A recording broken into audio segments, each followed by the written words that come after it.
後來繼續來看台南永康，昨日有一個高中的女學生行路要去坐公車轉去，結果有一個生分的男子把伊的嘴往裡硬甲揪落，要甲帶走。女學生是拼力來抵抗，過路的民眾嘛出手來幫忙解救到女學生。這嫌犯是白日龍。警方在24小時內，在嫌犯睡厝的所在抓到人了。42歲是一個羅漢腳。無前科，是工廠輪班的工人。講案發進前，至少有10屆出現喺校園附近來勘察地形。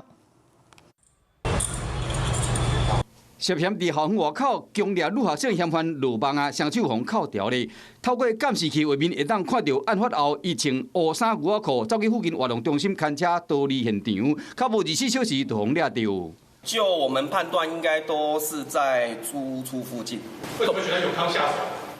這個部分我們還在偵查中，因為他跟永康完全沒有地緣關係。我們有發覺到他車子有來永康很多次，這個月有陸陸續續都會有來永康，大概應該至少有10次吧，數十次。嫌犯42歲是姓蔡的查甫人，獨身偏烏人，佇工廠輪班。在東區勝利路有睡厝，離學校3.2公里。案發前尚無去學校附近10擺，敢若是伫勘察地形。唔捌這個女學生，警方判斷伊早就鎖定這個地區。他逃逸的部分確實有變裝，所以有增加我們那個偵查的困難度。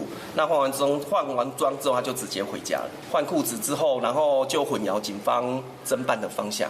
嫌犯真奸詭，逃走過程有騎車變裝，不過警方掌握線索，24小時內提搜索票來到伊住的附近，甲抓到。歹徒他逃竄的路線，他不是用攀爬的，他是不知道怎麼穿越過去。猜測那個地方的那個菱形網的圍網應該是有破損。代志發生後，民意代表甲校方針對學校附近的治安的問題，攏佇研究要怎補強。這個寫出來查甫人嘛被依照強盜未遂、妨害性自主未遂以及傷害等等的罪嫌移送，並且建請收押，以防止日後再犯。